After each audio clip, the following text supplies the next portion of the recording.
হাসিনার বিরুদ্ধে আন্তর্জাতিক আদালতে অভিযোগ করবে সরকার, বললেন প্রধান উপদেষ্টা। দেশের বিচার প্রক্রিয়ায় সহায়তার আশ্বাস আইসিসির। ইসকন নিষিদ্ধের দাবি উঠেছে সারা দেশে। আলিফ হত্যায় 3টি মামলা দায়ের। পরিস্থিতি মোকাবেলায় সতর্ক প্রশাসন।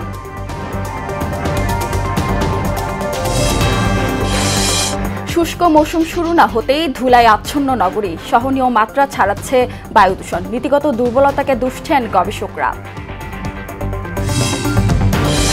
এবং শিক্ষা, স্বাস্থ্য, স্যানিটেশন সহ নানা সংকট ধুঁকছে মেহেরপুরের ভাটপাড়া আবাসন প্রকল্প। ব্যবস্থা নেওয়ার আশ্বাস উপজেলা নির্বাহী কর্মকর্তার।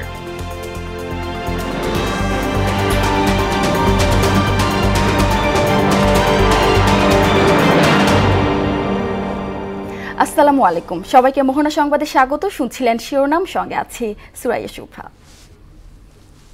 এবার বিস্তারিত। ছাত্র জনতার অভ্যুত্থানে ক্ষমতাচ্যুত প্রধানমন্ত্রী শেখ হাসিনার বিরুদ্ধে আন্তর্জাতিক আদালত আইসিসিতে অভিযোগ করবে সরকার, এমনটি জানিয়েছেন অন্তর্বর্তী সরকারের প্রধান উপদেষ্টা অধ্যাপক মোহাম্মদ ইউনূস। আইসিসির চিফ প্রসিকিউটর করিম এ খান বুধবার ঢাকায় রাষ্ট্রীয় অতিথি ভবন যমুনায় সাক্ষাৎ করতে এলে কথা জানান প্রধান উপদেষ্টা।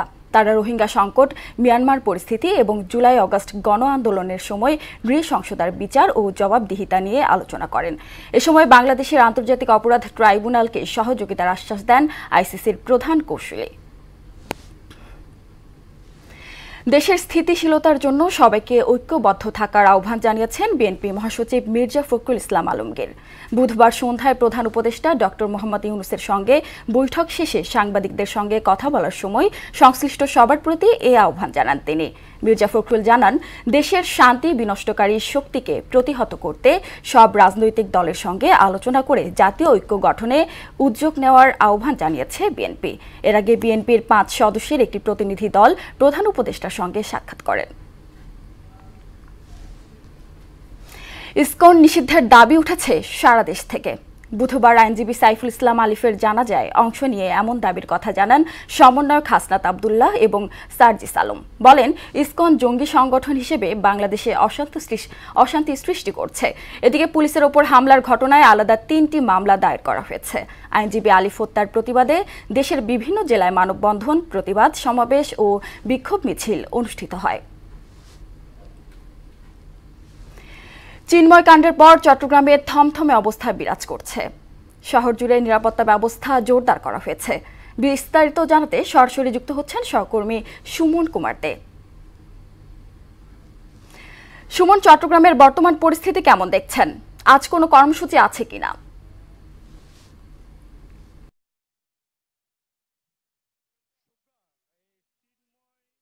কৃষ্ণ বর্মচারীকে ঘিরে যে মুক্তির দাবিতে আদালতের যে সংঘর্ষের ঘটনায় একজন সরকারি আইনজীবী নিহত হয়েছে। গতকাল আমরা দেখেছি চট্টগ্রামে 2 জায়গায় জানাজা অনুষ্ঠিত হয়েছে এবং কেন্দ্রীয় সমন্বয়ক সার্জিস আলম ও হাসনাত তারা আসছিল। তারা চট্টগ্রামের যে টাইগার বাস মোড়ে একটি প্রতিবাদ সভা করেছিল। প্রতিবাদ সভায় কিন্তু এই ইসকন সংগঠনকে নিষিদ্ধ করার দাবি জানিয়েছেন এবং হত্যার সাথে যারা জড়িত তাদেরকে দ্রুত সময়ের মধ্যে গ্রেপ্তার করে দ্রুত বিচার ট্রাইব্যুনালে বিচারের দাবি করেছেন। তবে গতকাল যখন সন্ধ্যায় এই যে আইনজীবী দাফন শেষে তারা ফেরার পথে কিন্তু তাদের প্রাইভেট কারে ট্রাক চাপা দেওয়ার ঘটনা ঘটেছে। তারা বলছেন এটা হয়তো পরিকল্পিত হতে পারে। পরে পুলিশ ট্রাক এবং ট্রাক চালক হেলপার 2 জনকে আটক করেছে এবং তাদেরকে জিজ্ঞাসাবাদ করা হচ্ছে। অন্যদিকে চট্টগ্রাম শহরের পরিবেশ এখনো থমথমে বিরাজ করছে। নগরীর প্রতিটা মোড়ে মোড়ে আইন শৃঙ্খলা রক্ষাকারী বাহিনীর সদস্যরা সতর্ক অবস্থানে রয়েছে। তবে আজকে কোনো কর্মসূচি আছে কিনা এখন পর্যন্ত বলতে পারছি না। তবে আইনজীবী হত্যার কারণে আজকেও আদালতের কার্যক্রমে আইনজীবীরা অংশগ্রহণ করবেন না সমিতির পক্ষ থেকে জানানো হয়েছে। এই মুহূর্তে চট্টগ্রামে থমথমে পরিবেশ বিরাজ করছে। যানবাহনের সংখ্যা কিছুটা কম দেখা যাচ্ছে। তো এই ছিল চট্টগ্রাম থেকে এখন পর্যন্ত আমার কাছে সর্বশেষ। সুপ্রা। সুমন, আপনাকে ধন্যবাদ। আইনজীবী আরিফ হত্যায় জড়িতদের দৃষ্টান্তমূলক বিচার দাবিতে বুধবার বিকেলে কেন্দ্রীয় শহীদ মিনারে দোয়া ও শান্তি সমাবেশ হয়েছে। হিন্দুত্ববাদী সংগঠন ইসকনের উস্কানিতে দেশের সাম্প্রদায়িক সম্প্রীতি যেন নষ্ট না হয় এ বিষয়ে দেশবাসীকে সতর্ক থাকার আহ্বান জানান ছাত্র জনতা। এম আর আসাদের রিপোর্ট। চিন্ময় কৃষ্ণ দাসের গ্রেফতারকে কেন্দ্র করে সমর্থকদের হামলায় চট্টগ্রামে নিহত হন আইনজীবী সাইফুল ইসলাম আলিফ। এর প্রতিবাদে কেন্দ্রীয় শহীদ মিনারে সমাবেশ ও দোয়া মাহফিলের আয়োজন করে বৈষম্য বিরোধী ছাত্র আন্দোলন। আমাদেরকে ধৈর্য ধারণ করেন। সমাবেশে সংগঠনের নেতারা অভিযোগ করেন, দেশে পরিকল্পিতভাবে সাম্প্রদায়িক দাঙ্গা সৃষ্টির পাঁয়তারা করছে হিন্দু মৌলবাদী সংগঠন ইসকন। উগ্রবাদী সংগঠন ইসকন এবং সেখানে ছাত্রলীগ জড়িত ছিল এবং তাদের সমন্বিত প্রয়াসে কিন্তু আমাদের ভাইকে কিন্তু হত্যা করা হয়েছে। ইসকনকে বাংলাদেশে নিষিদ্ধ করা হোক, কারণ তারা বাংলাদেশে ধর্মীয় সাম্প্রদায়িক হাঙ্গামা দাঙ্গার চেষ্টা করছে। আইনজীবী হত্যা ও তাণ্ডবে জড়িতদের বিচারের দাবি জানিয়ে সমন্বয়করা বলেন, অস্থিতিশীলতা ও বিভেদ সৃষ্টি করে ঘুরে দাঁড়ানোর অপচেষ্টা করছে পতিত স্বৈরাচার। বাংলাদেশে কোনো উগ্রবাদিতা চলবে না এবং বাংলাদেশে যদি কেউ উগ্রবাদিতা করতে আসে তবে বাংলাদেশের ছাত্র জনতা সম্মিলিতভাবে প্রতিরোধ করবে। ধর্মীয় উগ্রবাদী গোষ্ঠীর প্ররোচনার ফাঁদে পা না দিতে সনাতন ধর্মাবলম্বীদের আহ্বানও জানানো হয় সমাবেশ থেকে। আমরা উগ্রবাদীদের পাতা যে ফাঁদ আছে সেখানে পা দেব না। এম আর আসাদ, মোহনা সংবাদ, ঢাকা। শুষ্ক মৌসুম শুরু হতে না হতেই ধূলি ধূসরিত নগরীতে পরিণত হয়েছে রাজধানী ঢাকা। প্রতিদিনই সহনীয় মাত্রা ছাড়িয়ে যাচ্ছে বায়ু দূষণ। গবেষকরা বলছেন, নীতিগত দুর্বলতা, অপরিকল্পিত নগরায়ন ও বিজ্ঞানসম্মত নির্দেশনা না থাকায় দিন দিন বসবাসের অযোগ্য হয়ে উঠছে রাজধানী। বায়ু দূষণ নিয়ে আরিফ হোসেনের ক্যামেরায় উষা ফেরদৌসের 2 পর্ব ধারাবাহিকের প্রতিবেদনের প্রথম কিস্তি আজ।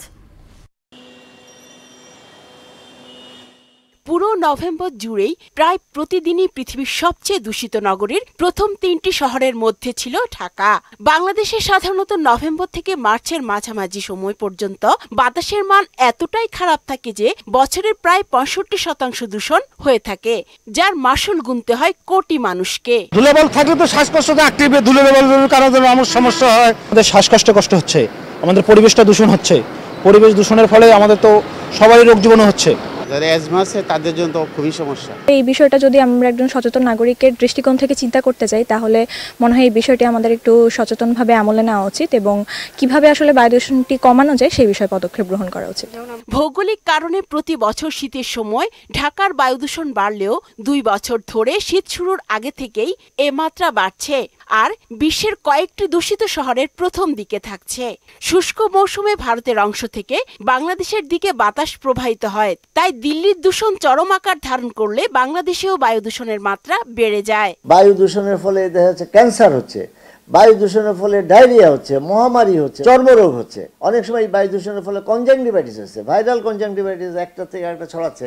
রেকর্ড ভেঙে বারবার দূষণের তালিকায় শীর্ষে চলে আসার পেছনে ফিটনেসবিহীন যানবাহন, ইটভাটা ও শিল্প কারখানার কালো ধোঁয়া, অপরিকল্পিত নির্মাণ কাজ, বর্জ্য পোড়ানো, ট্রান্সবাউন্ডারি এয়ার পলিউশন, সুনির্দিষ্ট এই 5টি কারণকে চিহ্নিত করেছেন বিশেষজ্ঞরা।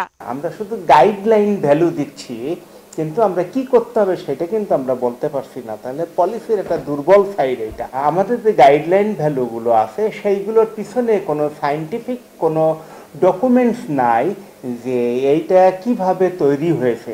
আমরা যেটা করি সেটা হচ্ছে বিভিন্ন দেশ থেকে ইনফরমেশনগুলোকে নিয়ে আমরা নকল করি। এয়ার কোয়ালিটি ডেটেরিয়েট করতে করতে এখন ওয়ার্ল্ডে দেখা যাচ্ছে টপ 5টা সিটির মধ্যে, পলিউটেড সিটির মধ্যে একটা হচ্ছে ঢাকা শহর। দ্রুত পদক্ষেপ না নিলে ভবিষ্যতে দূষণের পরিমাণ আরও বাড়বে বলে সতর্ক করে দিয়েছেন বিশেষজ্ঞরা। উষা ফেরদৌস, মোহনা সংবাদ, ঢাকা। নানা প্রতিকূলতায় চরম মানবেতর জীবনযাপন করছে মেহেরপুর গাংনীর ভাটপাড়া আবাসন প্রকল্পের অন্তত 600 বাসিন্দা। শিক্ষা, স্বাস্থ্য, স্যানিটেশন সহ নানা সমস্যায় জর্জরিত মানুষগুলো চান সংকট দূরীকরণে পদক্ষেপ নেবে কর্তৃপক্ষ। প্রয়োজনীয় উদ্যোগ নেওয়ার কথা জানিয়েছেন উপজেলা নির্বাহী কর্মকর্তা। ফারুক আহমেদের প্রতিবেদন, জানাচ্ছেন আফরিন পপি।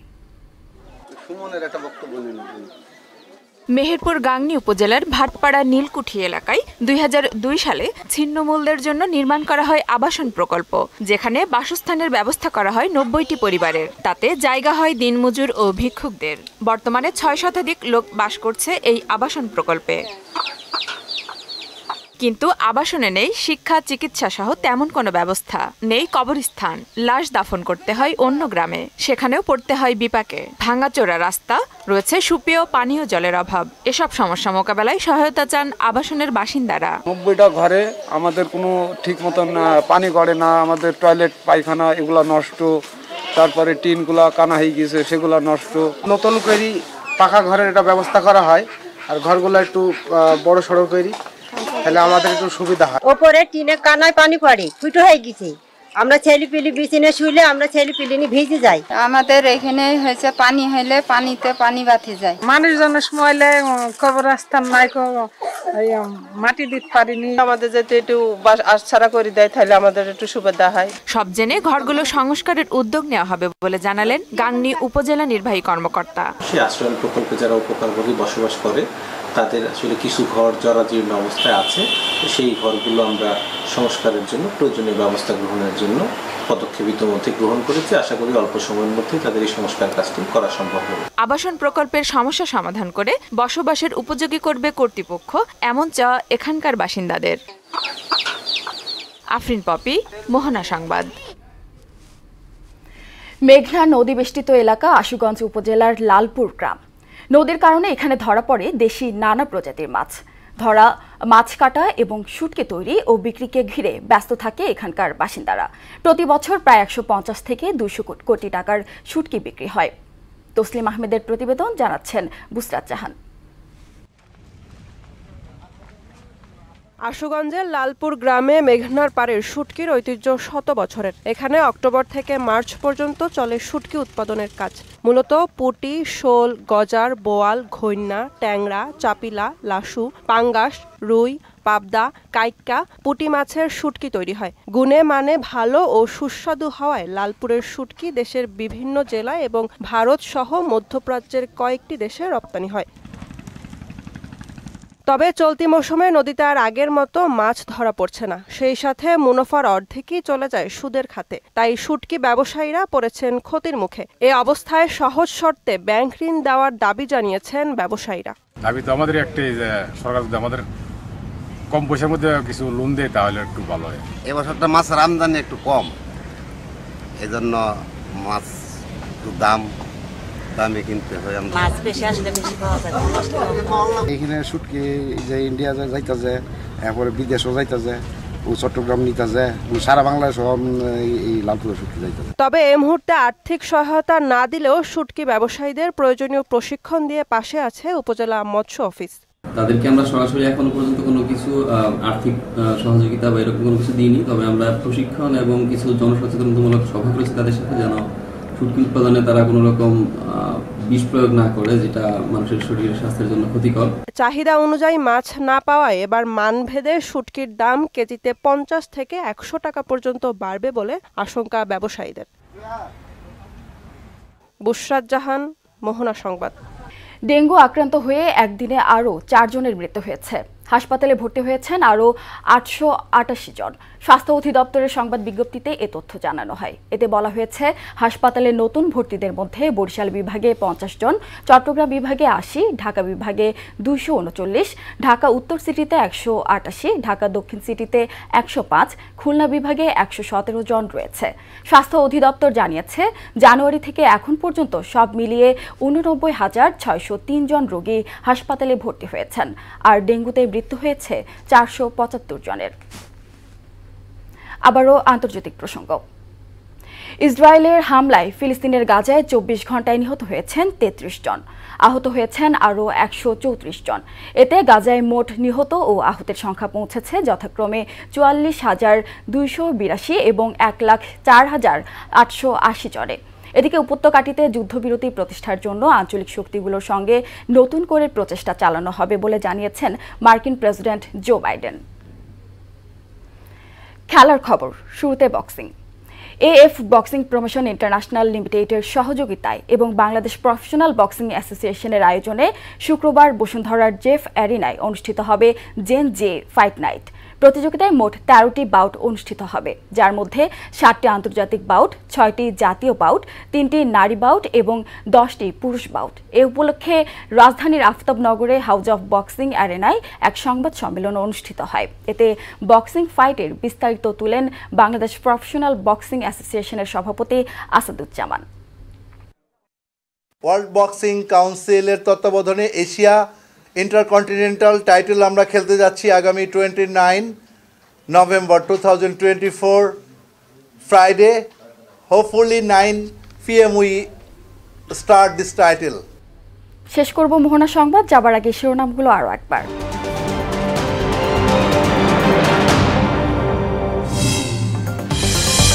হাসিনার বিরুদ্ধে আন্তর্জাতিক আদালতে অভিযোগ করবে সরকার, বললেন প্রধান উপদেষ্টা। দেশের বিচার প্রক্রিয়ায় সহায়তার আশ্বাস আইসিসির। ইসকন নিষিদ্ধের দাবি উঠেছে সারা দেশে। আলিফ হত্যায় 3টি মামলা দায়ের, পরিস্থিতি মোকাবেলায় সতর্ক প্রশাসন।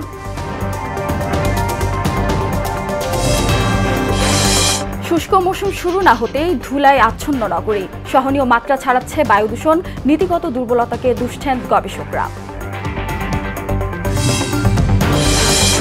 এবং শিক্ষা, স্বাস্থ্য, স্যানিটেশন সহ নানা সংকটে ধুঁকছে মেহেরপুরের ভাটপাড়া আবাসন প্রকল্প, ব্যবস্থা নেওয়ার আশ্বাস উপজেলার নির্বাহী কর্মকর্তার।